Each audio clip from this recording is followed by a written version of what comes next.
Think about this for a second. For over 50 years, there have been footprints on the moon, just sitting there, perfectly preserved in the dust. They belong to the 12 people who walked on another world. I mean, it's arguably humanity's single greatest achievement. And yet, for all that time, those footprints have been totally alone. We went to the moon, and then we just stopped. Why? So, let's get right into it. The whole story really kicks off right here, with maybe the boldest promise a world leader has ever made. It's 1961, and President Kennedy doesn't just suggest a trip to the moon, he puts a clock on it. But here's the thing. This wasn't some noble quest for knowledge. Nope. This was a stone-cold, almost desperate move in the huge chess game of the Cold War. And the wildest part is, they actually did it. We made it to the moon. Which brings us to the big mystery we're unpacking today. Why, after pulling off the impossible, did we just walk away from it? The answer, as you're about to see, is a lot more, well, normal than you might think.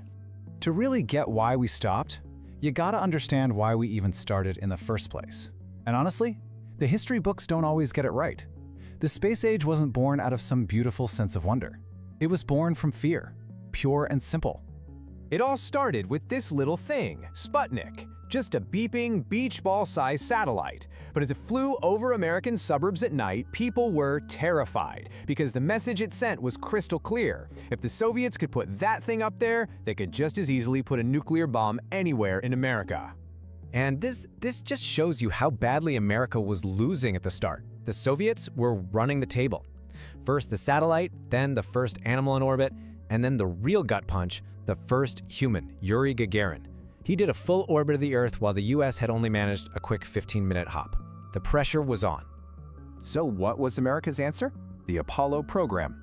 Kennedy wasn't just talking. He was basically writing a blank check, committing pretty much unlimited resources to winning this thing. And what came next was one of the biggest projects in the history of the world.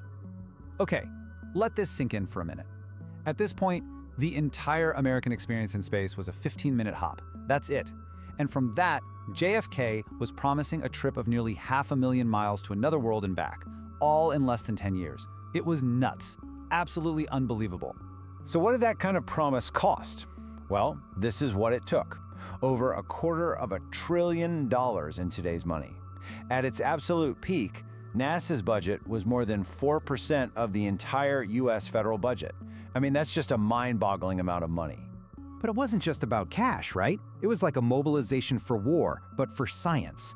400,000 people, from rocket scientists to the women who sewed the spacesuits by hand, all laser-focused on one single thing, getting to the moon. And we have to remember, this came at a terrible human cost. This wasn't a game, you know? The fire that killed the Apollo 1 crew, Gus Grissom, Ed White, and Roger Chaffee, was a brutal wake-up call. The Soviets had their own tragedies too, losing cosmonaut Vladimir Komarov. The stakes were life and death. And then it happened. Against all the odds. On July 20th, 1969, the entire planet just stopped. Something like 600 million people, a record at the time, were glued to their TVs, watching Neil Armstrong take that very first step. The race was over. America had won. And here's the beautiful irony in all this. A program born from the absolute peak of Cold War fear and rivalry ended with a message of unity. This plaque, left on the lunar lander, said that this whole thing, which started because of conflict, ended with a message that it was for everyone. Okay, but this is where the story takes a sharp, kinda sad turn. Because after all the parades and the celebrations, this monumental achievement was just quietly packed up and put away. The giant leap was followed by, well, a really long silence.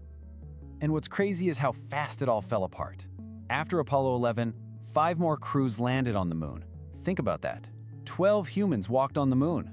But the public? They'd already changed the channel. Heck, the TV networks didn't even bother to show the missions live anymore. Unless, you know, a disaster like Apollo 13 was unfolding. So why? Why did we just stop? Look, there's no big conspiracy theory here. The reasons are actually pretty mundane, almost disappointing. Money was pouring into the Vietnam War. Politically, the whole point was to beat the Soviets, and that box was checked. NASA was terrified of another near disaster like Apollo 13. And, maybe saddest of all, people just stopped caring. And this chart, wow, it says it all, doesn't it? Look at that peak back in '66, over 4% of the entire federal budget. And today, it's hovering around 0.5%. You just can't do moon missions with that kind of change. The political will and the money that comes with it was just gone. So what happened next? Well, basically a 50-year pause. We decided to put our biggest dreams on hold and just stick close to home. And when I say close to home, I really mean it. I mean, look, the space shuttle, the International Space Station, amazing pieces of engineering for sure, but they're just circling us like 250 miles up. The moon is 240,000 miles away. For 50 years, we've literally just been going in circles. This table really hammers the point home. Think about it.